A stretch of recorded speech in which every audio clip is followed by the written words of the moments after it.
The Lord has made. Yes. Mamaya po, pagkatapos katulad ng ating ginawa kayo ng umaga, pagkatapos po ng ating service ay huwag po muna kayong lalayo. Lahat po ng members ng church, including our adherents, we would like you to remain for a short prayer time. Di po kayo lalagnatin na mag-pray ng 30 minutes. Huwag po tayong magmadali. Maganda po ang ginawa ng Panginoon kaninang umaga. We had a passionate prayer. And there is anything I want to accomplish today, I want you to experience a new passion for the lost. And that is our theme for this next 2 months. And today we are going to talk about a passage in your bulletin. It says there, igniting a fire within. How do you build a fire when the firewood is wet? Okay? Kami ay mga bata pa at ang paggatong namin ay palaba ng nyog dahil yun ang pinakamarami sa Pilipinas. Naka-try na ba kayo maggatong ng palaba? Alam niyo, pagka ang palaba ng nyog ay pasa, abay kahit na mamula ka na at mangitim sa kahit-ihit, hindi po magdidinas yan. Kaya lang, the things that are impossible with men are possible with God. Amen. Ang aking pong desire at dream para sa ating iglesia ay tayo po ay maglilinas. Nagaling tayo sa basang kahoy. Tayo po ay we are in the winter of our experience with God perhaps. But meron din po tayong kasabihan sa Pilipinas, basaman daw ang kahoy ay pilit ding magdirikit. Okay?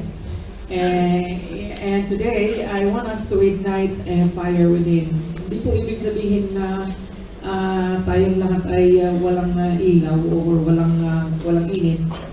I already see from the beginning of this year, since late last year, that there is already a spark of that revival that is coming. And today, I want us to ignite that even further. Gusto ko na palawakin natin at hipa natin yung apoy na yun upang siya ay lumaki at magbigay ng init sa ating lahat. It is always good to be in a campfire. I don't know, have you experienced being in a campfire? Yes. Where we go around a big bonfire and it is always good to watch the fire glowing. Naalala ko nung mga bata pa tayo ay we have a fascination for lights. We have a fascination for fire and minsan ay dinudul-dul natin ang ating kamay doon sa kandila and suddenly we realize na maganda siya pero mainit pala. And today, we know how to handle that fire already. And my prayer is we are going to know how to handle the fire of God more appropriately today than ever before. Tunghayan po natin ang salita ng Panginoon sa Nehemiah chapter 1. Turn with me to Nehemiah chapter 1. Basahin po natin yung Nehemiah at sa unang talata at unang kabanata hanggang sa ikalawang kabanata at ikapitong talata. It's quite long but necessary for us to understand the context of what I am going to say today. Words of Nehemiah, the son of Hakaliah. In the month of Kislev, in the 20th year, while I was in the citadel of Susa, Hanani, one of my brothers, came from Judah with some of other men. And I questioned them about the Jewish remnant that survived the exile, and also about Jerusalem. They said to me, those who survived the exile are back in the province, and they are in great trouble and disgrace. The wall of Jerusalem is broken down, and its gates have been burned with fire. When I heard these things, I sat down and wept. For some days I mourned and fasted and prayed before the God of heaven. Then I said, O Lord, God of heaven, the great and the awesome God, who keeps his covenant of love with those who love him and obey his commands, Let your ear be attentive and your eyes open to hear the prayer of your servant is praying before you today, day and night for your servants, the people of Israel. I confess the sin we Israelites, including myself and my father's house, have committed against you. We have acted very wickedly towards you. We have not obeyed the commands, decrees, and laws you gave your servant Moses. Remember the instruction you gave your servant Moses, saying, if you are unfaithful, I will scatter you among the nations. But if you return to me and obey my commands, then even if your exiled people are at the farthest horizon, I will gather them from there and bring them to the place I have chosen as a dwelling place for my name. They are your servants and your people whom you redeemed by your great strength and your mighty hand. O Lord, let your ear be attentive to the prayer of this, your servant, and to the prayer of your servants who delight in revering your name. Give your servant success today by granting him favor in the presence of this man. I was a cupbearer to the king. In the month of Nisan, in the 20th year of King Artaxerxes, when wine was brought for him, I took the wine and gave it to the king. I had not been sad in the presence before. So the king asked me, why does your face look so sad when you are not ill? I was very much afraid, and I said to the king, my king, may the king live forever. And why should my face not look sad when the city where my fathers are buried lies in ruins, and its gates have been destroyed by fire? And the king said to me, what is it you want? Then I prayed to the God of heaven, and I answered the king, if it pleases the king, and if your servant has found favor in his sight, let him send me to the city in Judah where my fathers are buried, so that I can rebuild it. And the king, with the queen sitting behind him, asked me, how long will your journey take, and when will you get back? It pleased the king to send me, so I set a time. I also said to him, if it pleases the king, may I have letters to the governors of Trans-Euphrates, so that they will provide me safe conduct until I arrive in Judah. And may I have a letter to Asa, keeper of the king's forest, so he will give me timber to make beams for the gates of the citadel, by the temple, for the city wall, for the residence I will occupy. And because the gracious hand of my God was upon me, the king granted my request. May the Lord add more blessing upon the reading of His word. Igniting a fire within. Para sa inyong hindi pa nakakakilala kay Nehemiah, si Nehemiah po ay isa sa mga itinapon. He is one of those exiles. Ang Israel, nung bago nangyari ito, ay nagkasala sa Panginoon at God, by punishing them, ay pinadala si Nebuchadnezzar na emperador ng buong mundo noong unang panahon. At siya ay isang Babylonian. At this is validated in history. At kung nag-aral kayo ng history sa inyong sa inyong high school, kilala niyo si Nebuchadnezzar. Si Nebuchadnezzar po ang gumapi sa bayan ng Israel at dinala sila doon sa Babylon. Kasama doon ay si Nehemiah. Doon na siya lumaki, doon na siya nagkaroon ng maayos na pag-iisip.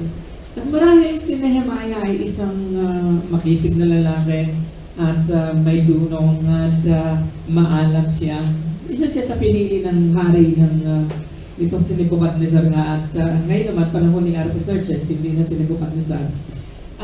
Isa siya sa pinili ni Artaxerxes upang maging katiwala ng palasyo. Ginawa siyang cupbearer. Ano ibig sabihin ng cupbearer? Pagbuhat ng cup? Hindi po. Ang ibig sabihin ng cupbearer ay tagatikim ng pagkain ng hari at tagatikim ng kanyang inumin. Alam niyo, nung unang panahon, maraming nagtatangka sa buhay ng isang hari. Kaya kailangan niya, katulad ni Nehemiah, na titikman muna yung kanyang pagkain, na titikman muna yung kanyang cup. Parang sa ngayon, kung mayroon mang laso na yung maunang nang mamatay sa Nehemiah. Hallelujah. Yun ang trabaho ni Nehemiah. Masaklap na trabaho, kanya lang. Hindi rin, sabagat kung akalain mo, you are a man of privilege. Ikaw ay may pribilehiyo na Kainin mo ang kinakain ng hari. Inumin mo ang iniinom ng hari. At ikaw ay katiwala ng hari. Ikaw ay confidente ng hari ng mga hari noong unang panahon. At nasisiguro ko sa inyo, maganda ang bedroom niya. Nasisiguro ko sa inyo na wala siyang ibang ginagawa kundi yun lang. By high class na OFW ito. Hello? Hello? Ito ay trabaho na sa panaginip lamang ay inyong inaasam na sana nga ay ako rin ay katulad din na Nehemiah. Kaya sa hapong ito, nais kong bansagan kayo na Nehemiah ng ating panahon. If there is anything I want to accomplish this afternoon, I want you to feel that you are called the Nehemiah of our generation. Nagkaroon na po ng tinatawag na Joshua generation. Tapos na yun. Ngayon naman po ay Nehemiah generation. You are Nehemiah today. And each one of you have your own Jerusalem. Meron po tayong kanya-kanyang Jerusalem. Maybe your Jerusalem is ang iyong iniyakan ng nakaraang linggo, ang iyong pamilya is your Jerusalem. But I want you isalay po naman natin ang kaisa-isa nating Jerusalem dito sa Hong Kong. Lifeway is our Jerusalem. Lifeway, this is the place where you are being fed. This is the place where you worship God. This is the place where you find comfort. This is the place na lumalakas ang damdamin mo. Ito ang lugar na sa iyong kalungkutan ay nagbibigay ng kasiyahan. At one time or another, ang iyong mga dalangin ay tinutugon sa lugar na ito. This is our Jerusalem. Hindi ito pahingahan lamang, palamigan. Hindi pumunta dito dahil malamig dito at mainit sa labas. Dahil summer ngayon at hindi ka naparito, dahil sa maraming naglilibre sa iyo dito, hindi ka naparito dahil sa marami kang nauutangan dito, hindi ka naparito dahil sa marami kang nasasandalan dito. But this is the place where you meet God. This is our Jerusalem. Hello? Today, I am going to share with you at least 5 things. How do you ignite a fire within? Alam niyo, isa sa napakalaking challenge ng bawat pastor ay buhayin, bigyan ng alam, bigyan ng passion, sapagkat hindi namin maaaring i-multiply ang passion. Isa sa pinakamalaking challenge ay makita ng bawat isa sa inyo ang nakikita ng Diyos. Na magkaroon tayo ng panibagong paradigm. Magkaroon tayo ng panibagong pananaw. Makita natin ang nakikita ng Diyos. Madama natin ang nadadama ng Diyos. Mahuli natin at sumabay tayo sa kilos ng banal na Espiritu. It seems that I have a very little success. I don't know, hindi ko alam. Marahil ay hindi ko lang siya nakikita pa. But since January, ay gano'n na po ang thing natin. Passion. And yet, I do not know, kailangan po mapagsasabi noon, if God has given you a brand new passion already, or it is still the same thing, para bang walang mangyari.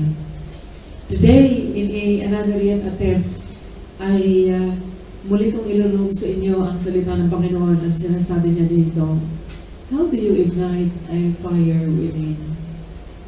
Paano ka nagkakaroon ng concern sa mga bagay na wala kang concern?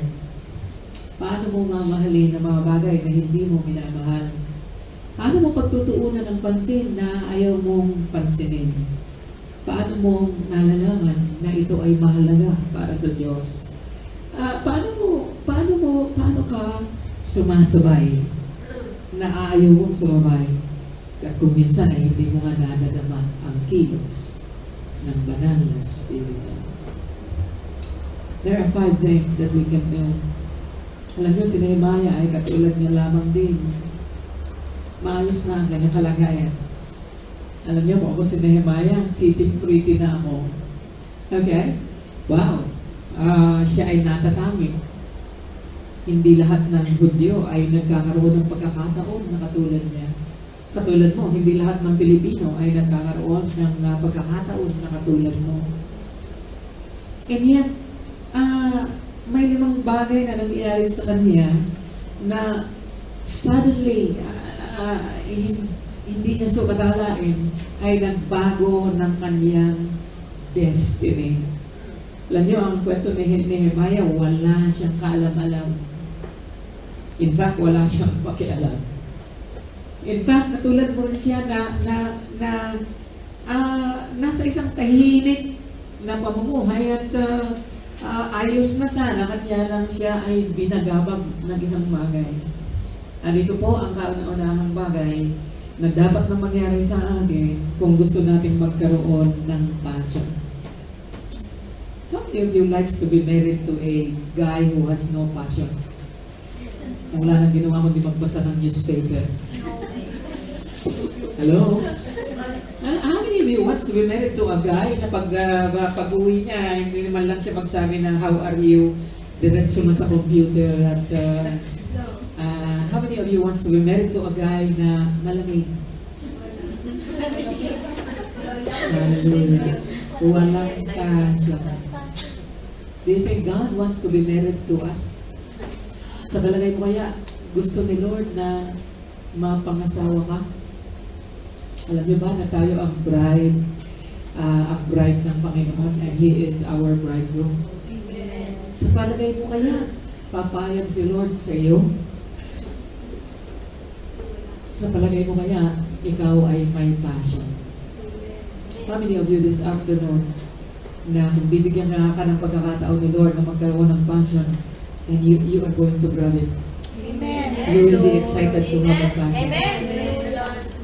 The first thing that you need to do is you need to be confronted by realization. Alam niyo kapatid, kailangan mong mauntog at magising. Okay? Hindi naman kita uutosang ibunggo mo ang ibang ulo dyan sa tabi. Kaya lang, we need, each and every one of us needs to be confronted by realization. Nang ma-realize natin na we are not up to par at something is going around na alam natin na nangyayari, kanya na kailangan muna na mauntog nga tayo upang tayo ay magising. Ito po ang sinabi ng salita ng Panginoon, verse 1 to 3. While I was in the citadel of Susa, wow, parang napipicture ko si Nehemiah, nakaupo siya sa isang lounge, straight yung paa niya at alam niyo kasi ang Susa, ang citadel ng Susa is the summer capital of the king. It is the bahay bakasyonan dito ng mga hari ng unang panahon at pagkatapos mag-serve ng pagkain, ano naman gagawin? Wala nang gagawin, hindi mamahinga ka rin.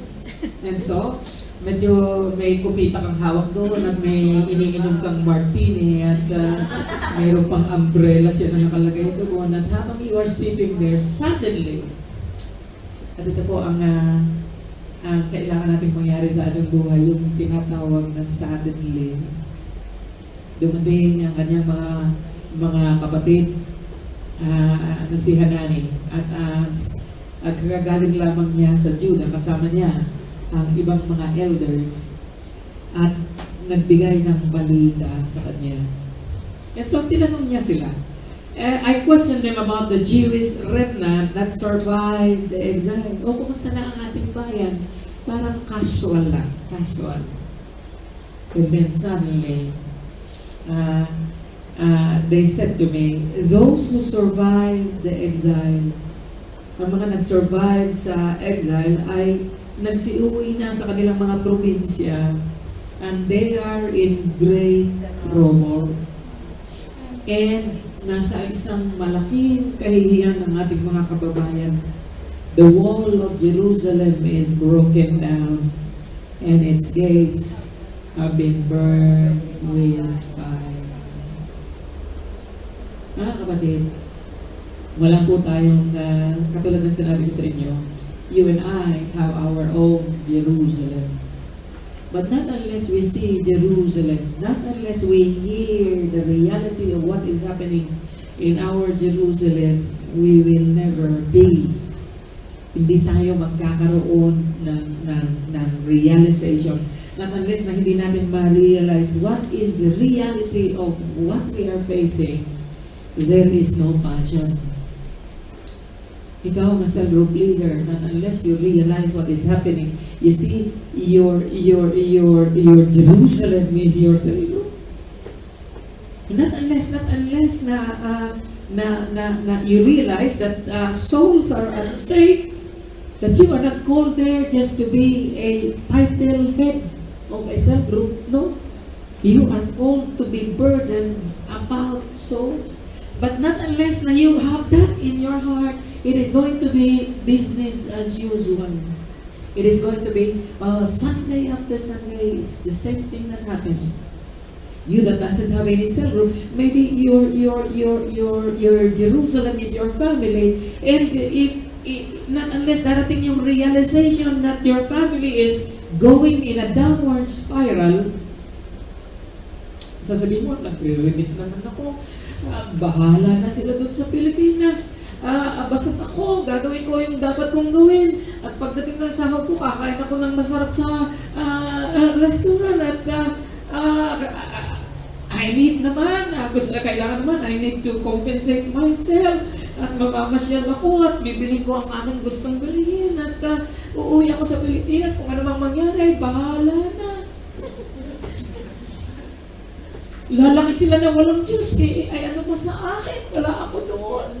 Ipinagpipray ko naman sila, at ganito naman ang aking ginagawa. May, ano ba ang gusto nila sa akin?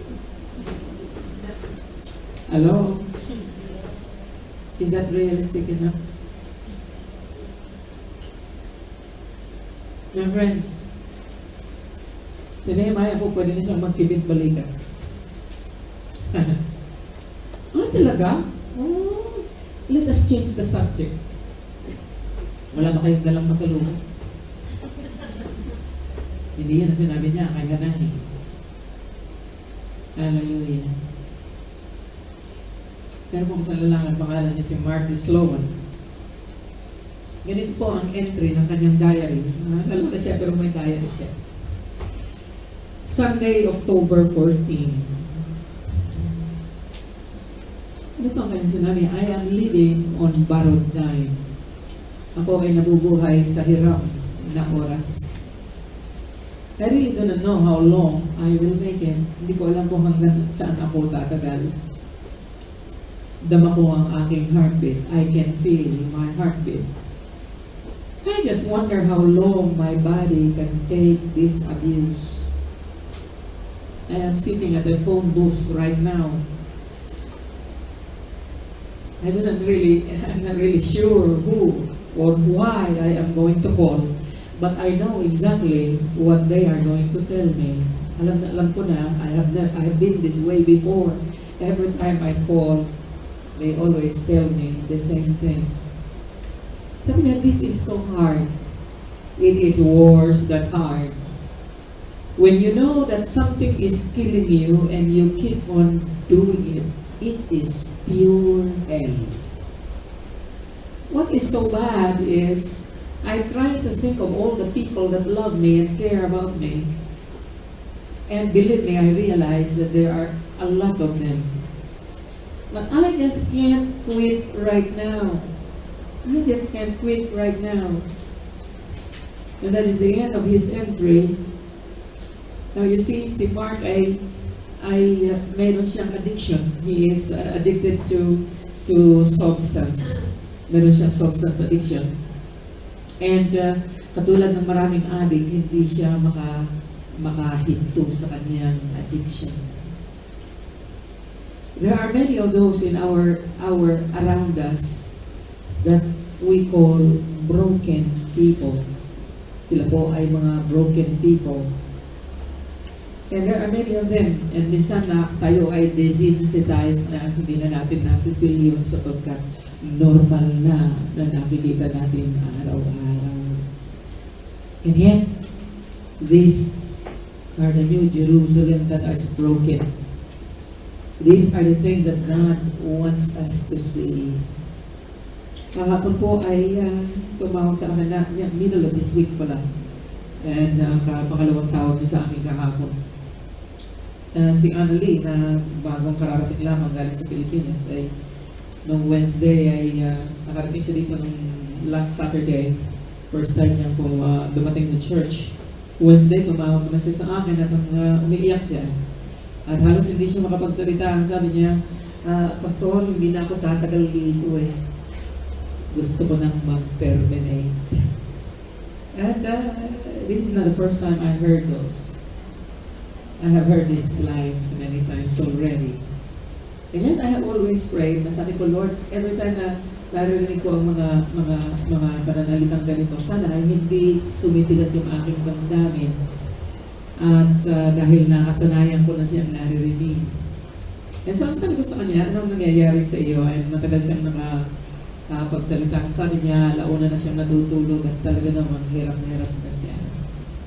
And sabi ko, hindi ka pwedeng, kung mag-terminate ka, ay napaka-slim ng chance mo na ikaw ay makakauli ng isang employer.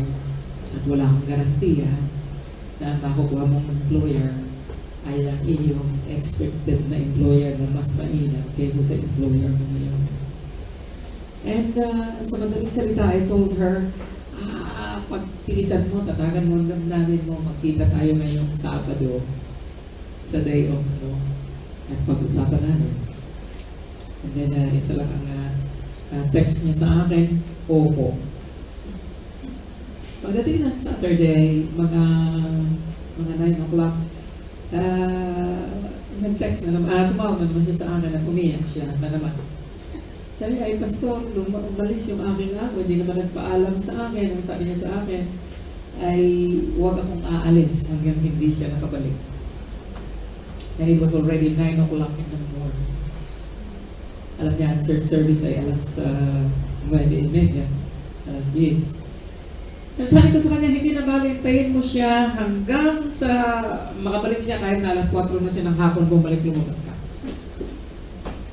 And sabi niya, opo. And napaka-smart nitong si Annalie, isang best class ang tinuruan. Nakarating siya dito, alauna ng hapon. At yun lang ang oras na siya ay nakalabas. Alam niyo,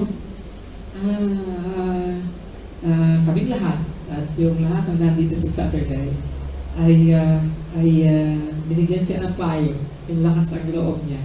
And present thank the Lord, may nagbigay ng $50 the following last Sunday. May nag-abot sa akin ng $50 at sabi niya, Pastor, ibigay mo ito kay Annalie. Okay? And so, pagdating niya, binigyan ko siya ng $50. Sabi niya, Pastor, nakakahiya naman sa iyo dahil mo na naitulong sa akin.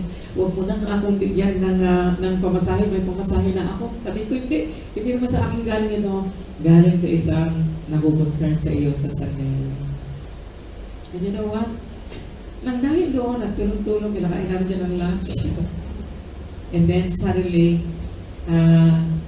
sa hapon, during our prayer time together, alam niyo, isang bagay ang gusto ko sana na madama natin na tayo ay bago lagi. Sapagkat ang bagong kaluluwang ito, hindi pa nakilala ang Panginoong nang gano'ng makilala. Binigyan ko rin siya ng prayer item for prayer. And while he was crying again, she began to pray. And she began to address God as God. Lord, God, sabi niya, napakabuti mo, God. Sabi niya. I have never heard so passionate a prayer na kahit na yung mga kasama namin ang tagal lang nag-church cannot pray the same kind of prayer because this woman is broken and he prayed passionately before God. Ano kapatid? Not unless we come into that point na alam namin na si Lord lang ang may ang katugunan ng lahat, katulad ng babae niyong kahapon. Not unless we realize that things are happening and it's going to break our heart, we will never be passionate. It is going to be business as usual.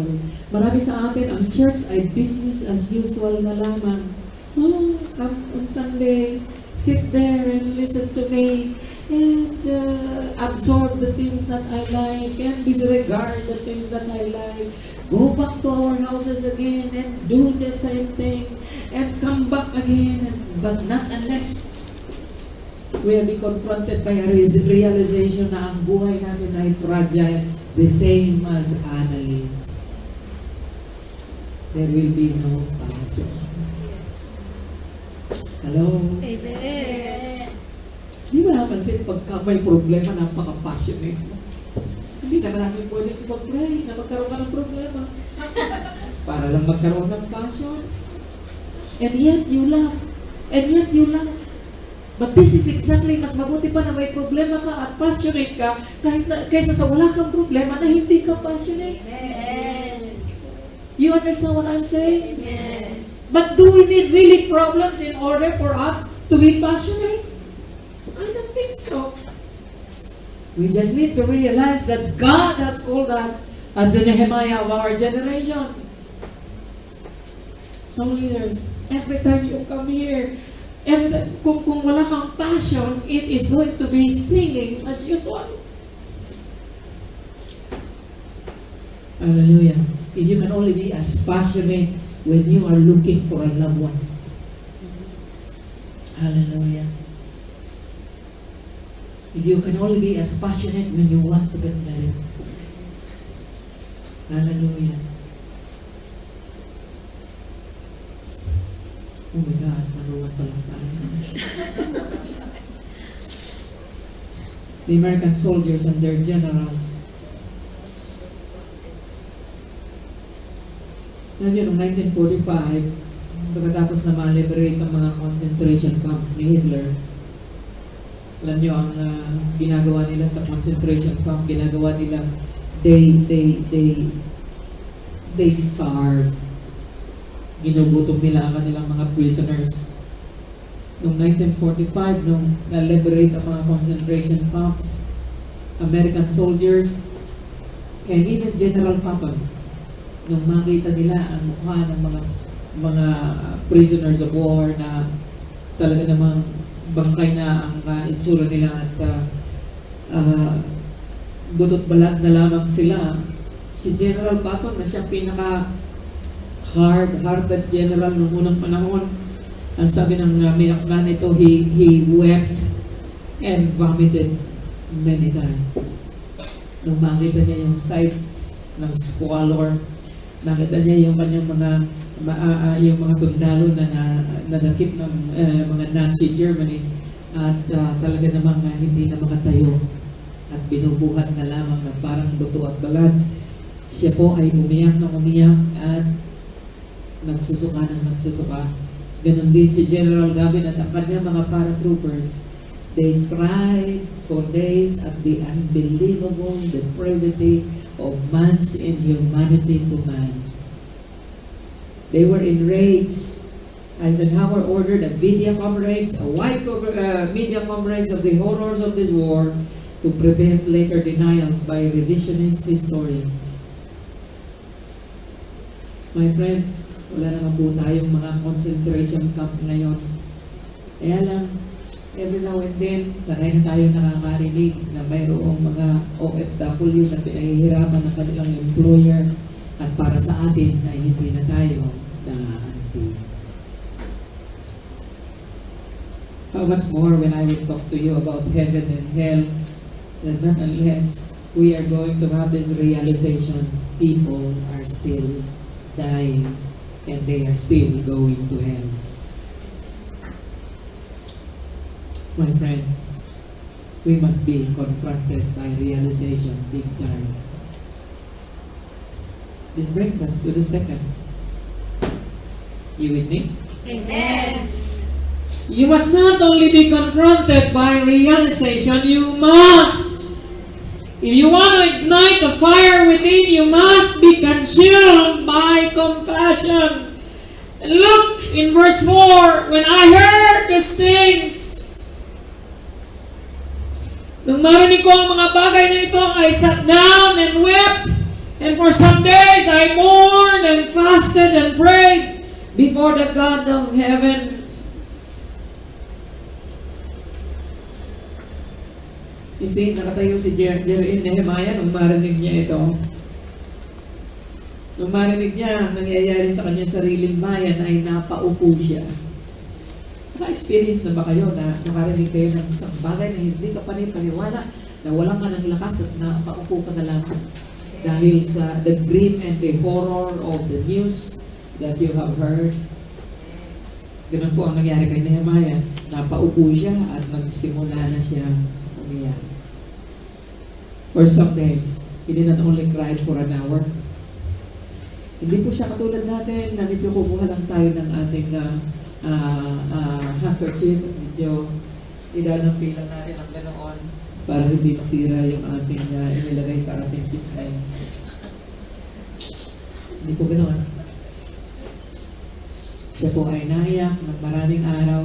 Sabi dito, I mourned and fasted and prayed before the God of heaven. And then you will ask me, Pastor, napakahirap ng pinagagawa mo sa akin. Hindi ko ba maiyakan ang sarili ko na kailangan kong iyakan? Paano pa ako hihiyak para sa iba? Well, I don't know. I have been trying to tell you this, and I have prayed this prayer myself many times in the past, and I'm still going to pray this prayer today. I always pray, Lord, give me a broken heart. How many of you would like to pray that? Be careful. God answers prayer, but you need to be broken. How many of you believe you need to be broken? Amen. Huwag ka manakot, kapatid. Pagka si Lord ang mag-break sa'yo, siya rin ang mag-fix. And you will be better than ever before. Amen. And so, I challenge you. Okay? Nangangamba ka ba na ang iyong asawa ay hindi magiging maayos dito sa room mo? I think you need to be broken. Okay? Nag-aalinlangan ka ba sa iyong kinabukasan? I think you need to be broken. Nangangamba ka ba na ang mga anak mo ay hindi lalaki na katulad na may takot sa iyo, na may takot sa Diyos? Then I think you need to be broken. You cannot leave anything to chance. Marami sa atin ay nag-iisip na padadala ko lang siya ng bagong cellphone at magiging maayos na siya. Marami sa atin ay we used to think that way, na pupunuin natin ng pagmamahal ng ating mga anak at ipoprovide natin ang kanilang mga hilig at mga pangangailangan sa buhay, and they will be alright, but they don't. No. Marami sa atin ay we give everything to the whims of our children in the hope that they will change, but they don't. You need to be broken. Marami sa atin ay in the hope of putting our pictures many times over in the Facebook, somebody is going to notice us and will send us an invitation for marriage.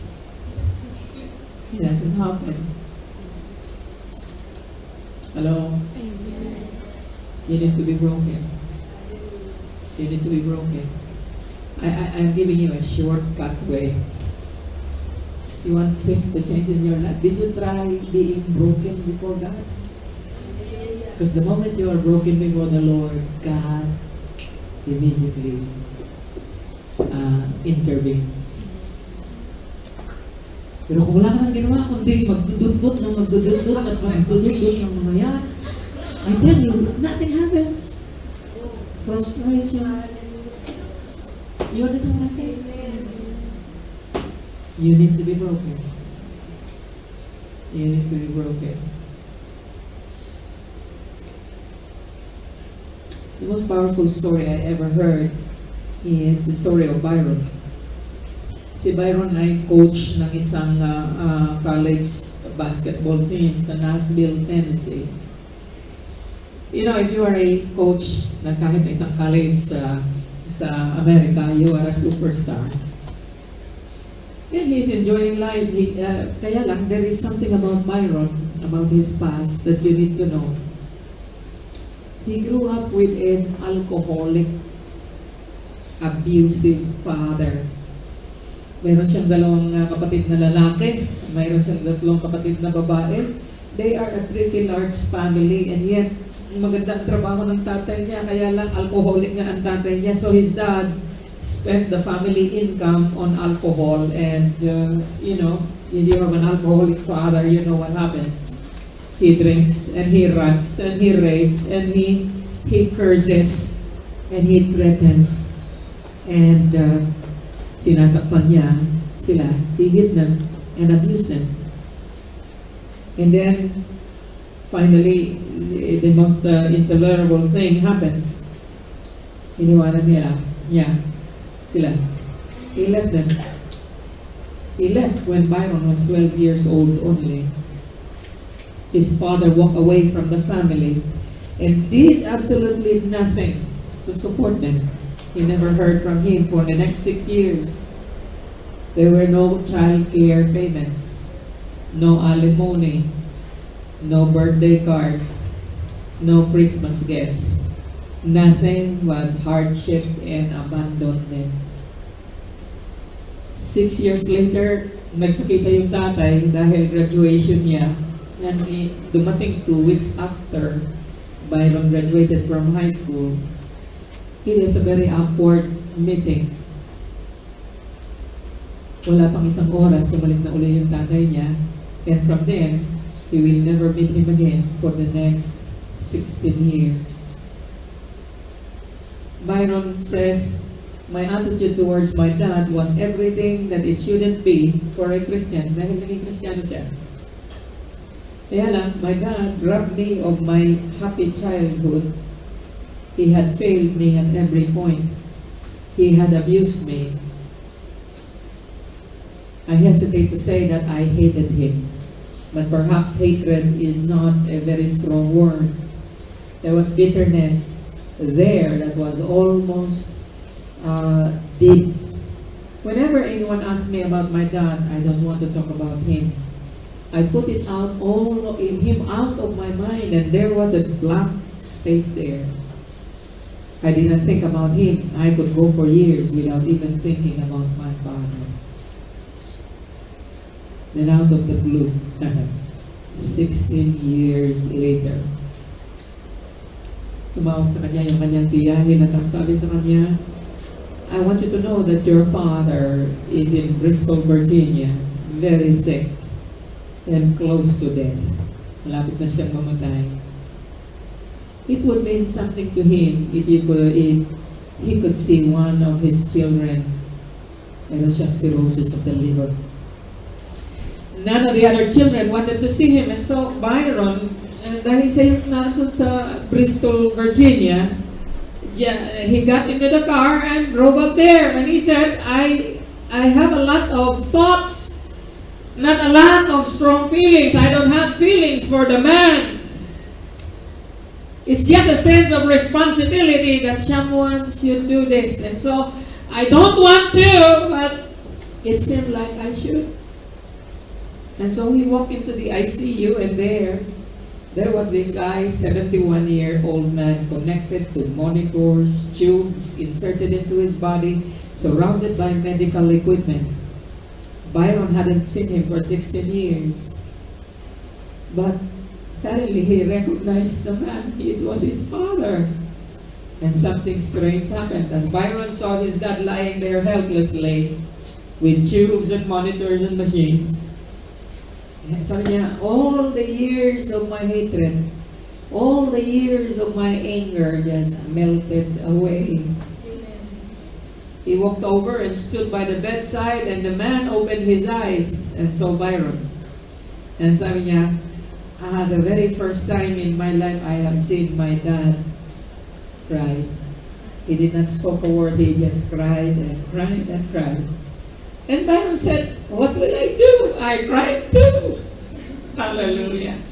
It was almost as though I could see going through his mind waves and waves of regret for the many wasted years. And yeah, it was a miracle. I stayed the whole day and the next. And he was surprised to find that he had a lot of feeling for his dad. The burden that I have been carrying around for many years without realizing it was gone. We were able to talk, and most importantly, I was able to share the gospel with him. Byron's father survived that stay in the hospital, was able to return home for a short while. During that time, ay ipinakilala pa ni Byron ang kanyang asawa at ang kanyang mga anak. And on the next meeting, his dad trusted Jesus Christ as Lord and Savior. Later, ay nabalitaan na lamang niya sa kanyang tiyahin na namatay na ang kanyang tatay.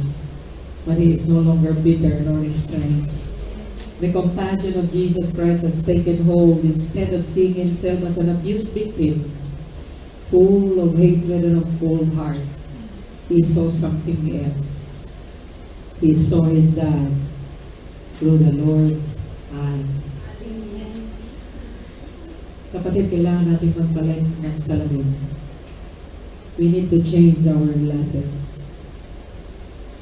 We need to change, we need to see people as God sees them. We need to change our lens and begin to see what God sees around us. Sapagkat kung hindi mangyayari yun, there is no passion for the lost. Cell group leaders, I want you to see differently. Yung intolerable mo na member, you must see him in a different time.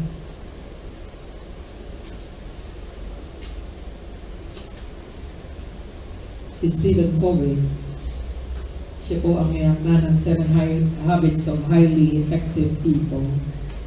He is very famous in America. One Sunday, katatapos lamang niya magsimba at he took the subway from New York. Habang nasa subway siya, malayo yung kanyang tirahan. It was Sunday, and so naidlip siya doon sa subway. Suddenly, merong pumasok na 3 mga bata kasama ang tatay nila, at talaga namang nagulat lang siya dahil the children were just so rambunctious and they are just so intolerable and they are just so running here and running there and disturbing a lot of passengers. Kahit yung nagbabasa ng newspaper, ginagano nila yung newspaper and dahil sa mga bata nga ay pinagpapasensyahan na lamang ng mga pasahero and naando na yung irritation. Ikaw ba madaling ma-irita? No? Nandiyo si Sister, lagi ko siya sinasabi, lagi siya nai-irritate sa mga inchik. Okay? Pagpapasok ng MTR, nai-irritate siya na ayaw magbigay ng space. Nai-irritate siya, and I used to caution her, oops, hindi mo lugar ito. Hindi ka ba lugar ito? Ako isasistente dito. Okay? Kobe fought the feelings of irritation that rose in him. Habang kinokontrol niya yung kanyang irritation, the confusion grew worse. And so he finally turned and said to the guy who happens to sit down beside him. Sabi niya ito sa tatay, Sir, politely, sabi niya, Sir, your children are really disturbing a lot of people. I wonder if you could control them a little more. Alam yun, nagulang lang din yung tatay para pang transported in a different world from their own. Sabi niya, oh, you're right. Sabi niya, I guess I should do something about it. We just came from the hospital where their mother died about an hour ago. I don't know what to think. I guess the children don't know how to handle it either. You know what Kobe said? Can you imagine what I felt at that moment? Here am I am so irritated. But when he said that his wife just died, my paradigm shifted. Nagbago kaagad ang aking taalaw. Hallelujah. I saw things differently because I saw differently. I thought differently because I behaved differently. My irritation vanished. My heart was filled with the man's pain. Instead na irritation, iba na ang pupunta sa aking damdamin. Pain na feelings of sympathy and compassion flowed freely, and he begins to say, "Oh, I'm so sorry, your wife just died. Can you tell me about it? What can I do to help?" My friends, kailangan pong mangyari sa atin ito bago tayo magkaroon ng compassion. We need to look beyond the face that you see. You need to look beyond your hatred. You need to look beyond. Hindi kaya tanghain to move on ka na kung ikaw ay iniwanan na ng asawa mo, nabubuhay ka pa rin sa nakaraan, nandun pa rin yung bitterness. Don't you think it's time to move on? Hindi kaya panahon na para isara natin ang yugtong yun ng iyong buhay at magbago ka na, magkaroon ka na ng panibagong yugtong. My friends, not unless you will change your glass, you will remain to be cold. You will remain to be unfeeling. Wala kang pakialam, maayos ka na, not until na sa iyo naman mangyari. Amen? You and I cannot minister. You and I will not be able, for that matter, this church is not going to win any soul for Christ. Not unless we change our glass. Hello? Amen. Ang pang-selfish po natin. Whether you admit it or not, we are so selfish. We just want better things for ourselves. We really do not care. But you know what? Something is going to change. If there will be passion. Okay, magkakaroon ng panibagong perspective. And when that happens, wow, we are on our way to revival. You want to hear the last three? I can stop now. Hello? Okay lang kayo? Yes. Amen. Third, you and I don't only need to be confronted by realization, we need to be consumed by compassion. Ngayon naman, kailangan daw i-constrain natin ang ating sarili to intercession. Wow. Minsan sinasabi natin, intercession is for the intercession committee. And so, wala akong panahon rin. Okay? Kaya po tayo, walang passion because we do not dwell in intercession. Alam niyo ba na ang prayer ni Nehemiah is one of the longest in the Bible? Mahaba siya, di ba? And sabi dito, "O Lord God of heaven, the great and the awesome God, who keep His covenant of love with those who love Him and obey His commands, let your ear be attentive and your eyes open to hear. I confess the sins we Israelites, including myself and my father's house, have committed against you. We have acted very wickedly towards you. We have not obeyed the commands and the decrees and laws you gave your servant Moses. Remember the instruction you gave your servant Moses, saying, if you are unfaithful, I will scatter among the nations. But if you return to me and obey my commands, and even if your exiled people are at the farthest horizon, I will gather them from there and bring them to the place I have chosen as a dwelling place for my name." Compassion and realization must move us to intercession.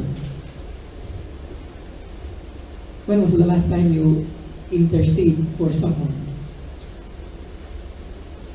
When was the last time na may ipinag-pray ka na hindi mo kapamilya, may pinag-pray ka hindi para sa sarili mo, ngunit para sa iba? When was the last time? I don't know.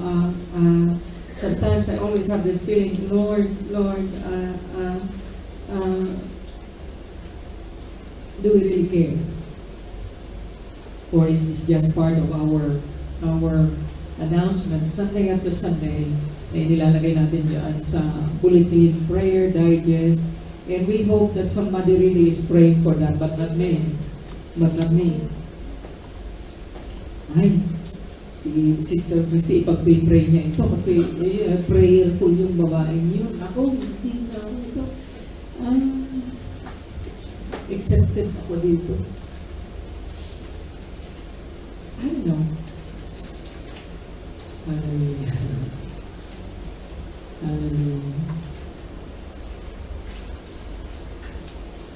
Intercede. Si Dr. Carey ay may tatlong anak.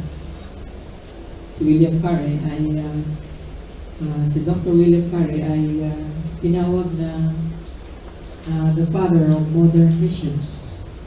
He made a great contribution to the missionary work in India. Noong unang panahon pa siya nabuhay, and yet may isang pagkakataon na naimbitahan siya sa isang convention. Kasama niya si Andrew Fuller na mga speaker ng panahon yun, si John Ryland. These are the well-known speakers of the day. In one of the sessions, one of the very earlier sessions, when Dr. Ryland was speaking, suddenly, I don't know, huminto siya at sinabi niya sa congregation, sa conventionista na numbering about 2,000 people. Sabi niya, the Lord just reminded me of the two sons that of Dr. Carey here, at nakaupo si Dr. Carey dun sa in front. Kaya sabi niya, dalawa sa kanyang mga anak, si Felix at si William, ay devoted to the Lord and to the work of missions. But, he said, there is a third one, mayroong pangatlo, who gives him pain. Binibigyan niya si Dr. Carey ng pain. He is not yet turned to the Lord. In fact, he despised Christianity. And then Ryland's voice failed as, ewan ko, nabasag ang kanyang damdamin, nabasag ang kanyang mga pananalita, and suddenly, the whole people listening to him was wondering, because umiyak mo siya from grief and concern.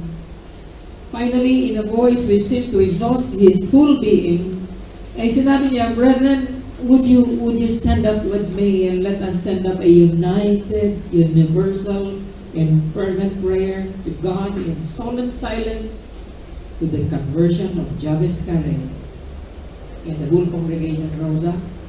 And as though the Holy Spirit has suddenly fallen upon the whole assembly, the whole congregation of 2,000 persons pleaded in silent intercession for the third son of Dr. Carey.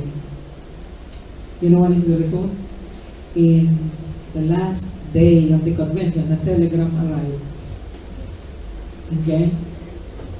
It bore the news of the conversion of Dr. Carey's only last son, who had greatly pained his father by his apparent disregard for Christianity. And there was a time on that telegram. It was exactly the hour that the intercession was made in behalf of that son. Almost immediately, sabi ng kumabli sa kanila, his son applied for missionary service. And you know what? One of the best things that happened is it was Dr. Carey and his two sons who laid his hands on the third, ordaining him to ministry. How many of you believe God answers prayer? Amen. How many of you believe in shoes? Yes. But if you believe in shoes, why don't you wear them? If you believe in prayer, why don't we really pray? Hallelujah. Why are we not in the business of intercession? When was the last time you intercede in behalf of another? When did you intervene in the work of God? When did you ask What can I do? Anong magagawa ko para magawa natin itong ating mga ginagawa? Alam niyo yung unang panahon. Sabi ko unang panahon because I don't hear them now. Ang unang panahon, here in Hong Kong, I used to hear members asking me, Lord, Pastor, anong pwede kong gawin? Anong magagawa ko para sa Panginoon? It's been a long time I haven't heard that. What can I do for the ministry? What can I do? What can I do?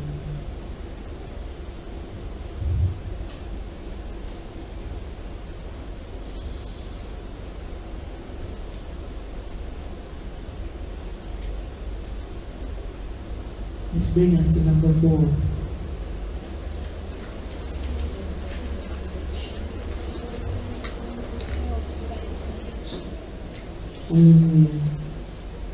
Kaya mo pa ba? Amen. Okay. Bilis-bilisin na namin. Number 4. Okay.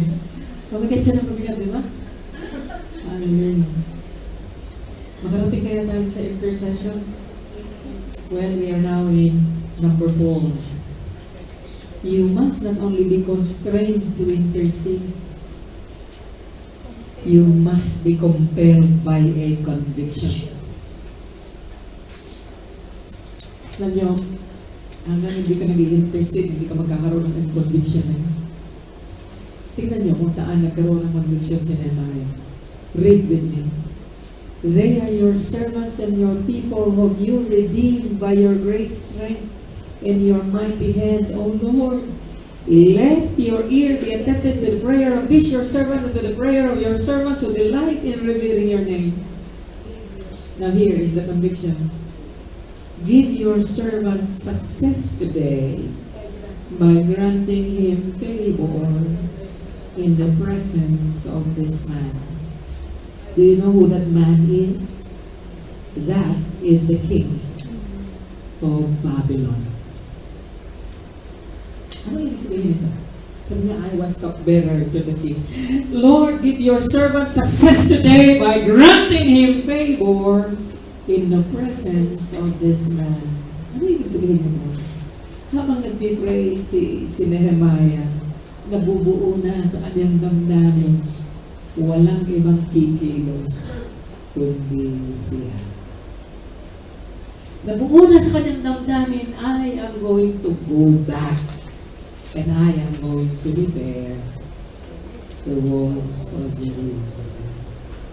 Now, if I am going to go there, kailangan ko ng leave of absence, kailangan ko ng resources, kailangan ko ng tulong. And so, ang sabi niya, give your servant success today by granting him favor in the presence of this man.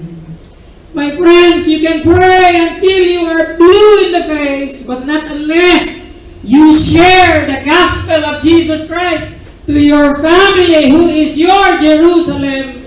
They are not going to hear it. And in times, pinababayaan natin ang wickedness in our families. Kung minsan ay pinababayaan natin na, lalo na, anak ko, my only daughter, minsan ay hindi ko na siya mapagsabihan ng katulad ng nung unang panahon. May trabaho na siya, magto-24 na siya. She has her own mind already. And I praise and thank the Lord, nasa pamamahay ko pa siya. And so I begin to tell her, if you are not going to follow me, then I think you should separate already.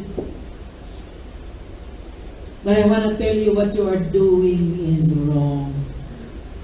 The Lord is unglorified. Hallelujah. Habang umaasa pa sa iyo ang anak mo, ituwid mo sila. Kapatid, how do you build a wall? Just by wishing? No. How do you impart godliness in your family? Just by wishing it is going to happen? No. How do you hope that a new generation is going to change? Just by prayer? Yes! pray because we must. But we also need to be compelled by a conviction that we need to do something. Yes. Kung may magagawa ka rin lang, ay gawin na natin. Amen. Amen. Gawin naman. Hallelujah. Hindi po may tutuwid ang mga bagay na dapat ituwid sapagkat nasa iyong responsibility ang pagtutuwid. Amen. Amen? Hallelujah.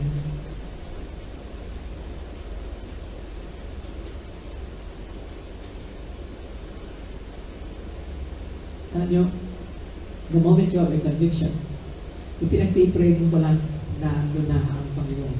Amen. One thing that is good about the Lord is napakalakas ng kanyang homing device. Pag nag-pray ka na, nagsisignal ka agad yan sa langit.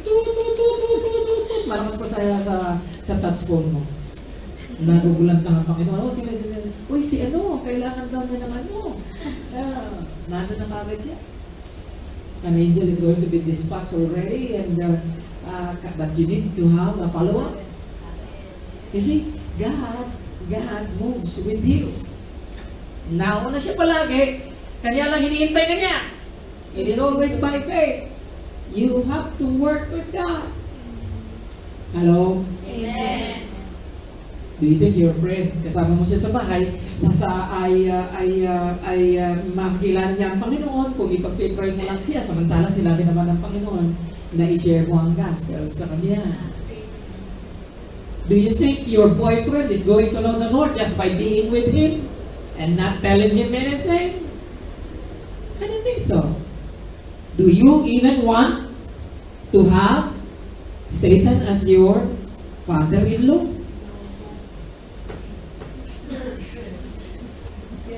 Sino ang tatay ng mga hindi nakakakilala sa Diyos? Sabi ng salita ng Panginoon, ang ama na hindi nakakakilala sa Diyos ay si Satanas.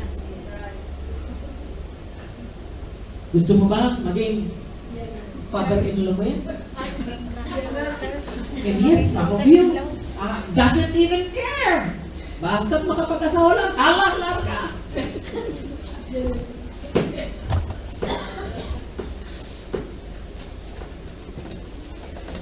You understand what I'm saying? I used to tell that to my only son, my only daughter. I used to tell that, you want to have this for a father-in-law? Seriously?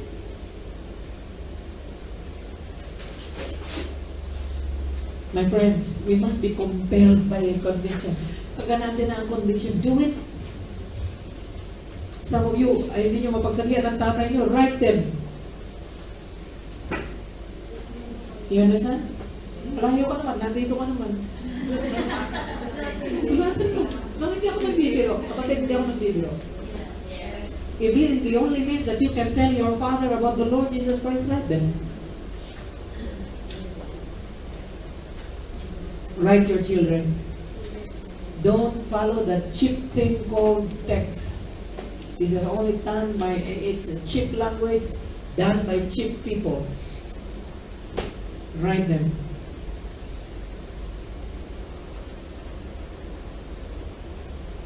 This brings us to the last but not the least. I don't want you to be in despair. But the last but not the least says, we are not only going to be compelled by a conviction, we must be consigned to a commission. Alam niyo sa Nehemiah, nung nilagay niyo sa kanyang damdamin, wala nang urungan. I have good news for you. If you decide to be a builder of wall of your own Jerusalem, the Lord will provide. I want you to make this as a mission in life. I want you to make this a mission that you are going to build your own Jerusalem. The king said to me, what is it you want? Like mo, hari na nagtatanong, anong kailangan mo? Hallelujah. Wow. Then I prayed to the God of heaven, and I answered the king, if it pleases the king, and if your servant has found favor in your sight, let him send me to the city in Judah where my fathers are buried, so that I can rebuild it. It pleased the king to send me, so I set a time. Hallelujah. Hindi siya katulad ng mga employer niyo, okay? Sige, umuwi ka, pero 7 days ka lang doon. Minus 2 days na travel, bili mo lang. Okay? Si Nehemiah, siya ang sinabi, hanggang kailang karon.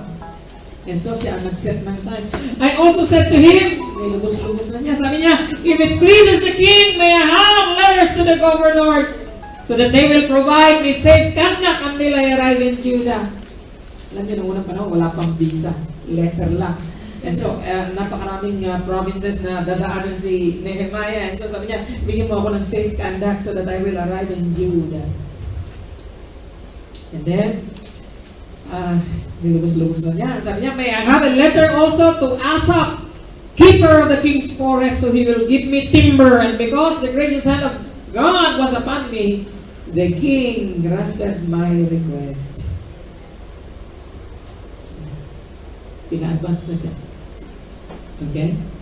Binigyan siya ng lahat mga niya pangangailangan. Timber. Hallelujah. You know what? He was even given things na he did not ask. Pinadala siya ng cavalry. Okay? Para ma-ensure na safely na makakarating siya sa lugar na yun at magagawa niya ang kanyang gagawin. Pinadalan siya ng mga part of the army of King Artaxerxes. Cavalry men to protect him. Hindi lang yun. Pagdating niya doon sa Jerusalem, ginawa kagad siyang governor. Okay? May letter yung king that he is going to be the governor of Jerusalem. My friends, you just don't realize what God can do to a passionate person.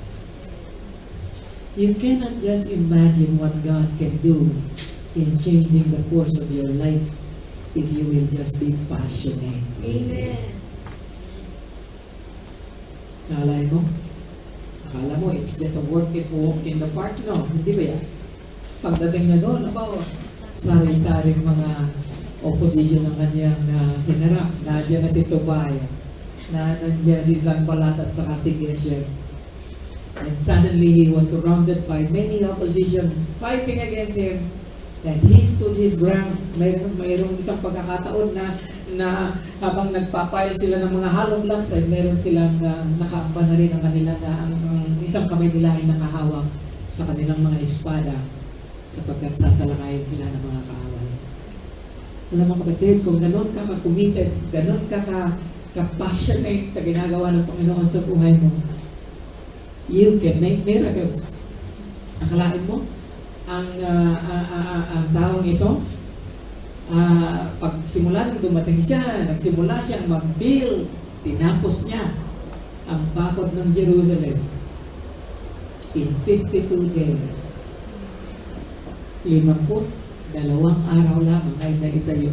Even the scholars of today cannot believe na even the engineering of today, sabi nila, hindi maaaring mangyari yun, pero nangyari.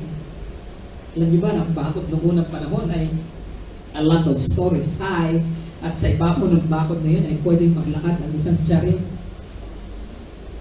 That is exactly. We went to Jerusalem in 2010 and we saw the magnitude. Hindi ganun kaliit, napakalaki, napakalawak. Noong yung temple grounds lang. Hallelujah. It is huge. It is huge. But there is nothing impossible with God. Do you have broken families? Do you have broken children? Do you have broken relationship? Do you have broken finances? Do you have anything that is broken at all that needs fixing? Become the Nehemiah of the Lord for today. My friends, I want to speak to you also about our own Jerusalem. God is looking for passionate people. God is not only looking for someone to fill a ministry, no. God is looking not only for a mere cell group leader, God is looking for a passionate one. Amen. God is not only looking for a mere song leader, God is looking for a passionate one. God is not only looking for a member who is going to attend, no, God is looking for a passionate one. When was the last time you really become very, very passionate with something? You are pulsating with anticipation. Hallelujah. Pagka-passionate ka sa isang bagay, I remember when I was very passionate with sister, I can't wait na hindi kami magkita agad. Hallelujah. Ano kaya kung gano'n ang passion natin sa Panginoon, no? You cannot wait. Hallelujah. I don't know. But somehow, we need to ignite a fire within. Shall we all rise?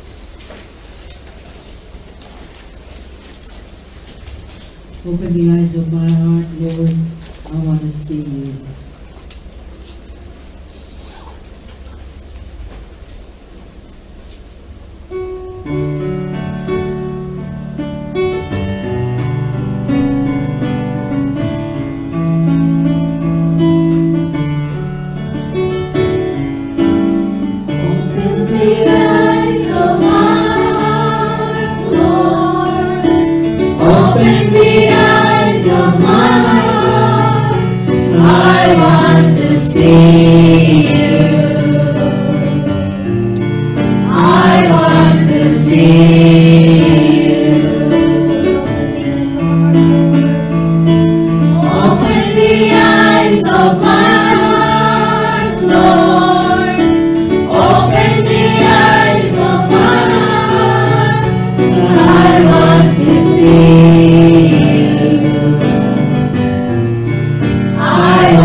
Do you have a Jerusalem this afternoon?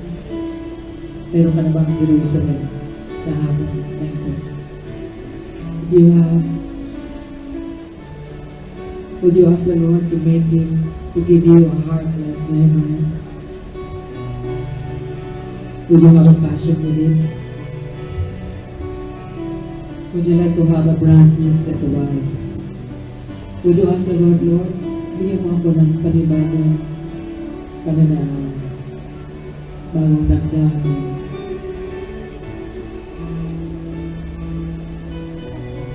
Maybe some of you are going to pray, Lord, give me a broken heart. Do not be afraid. God knows what He is doing. Alam ng Panginoon ang kanyang ginagawa. There is nothing to be afraid of when you pray such prayer. You have just to be prepared. Kung alam mo na tinatawag ka ng Panginoon, kapatid, you are called to be Nehemiah for our generation. Is there any burden there yet? Mayroon ba? If there is none, then I want you to pray, Lord, give me a burden. Give me a burden, Lord. I want you to break my heart again to the things that break yours. I want you to break my heart, Lord, to the things that give you pain, to the things that give you pain. There are so many broken things around us. Sabihin mo sa Panginoon, Lord, help me to see them once again. If this is the cry of your heart, if this is what you are longing for, hallelujah. Lift up your hands to the Lord. We're going to pray about this again. Hallelujah.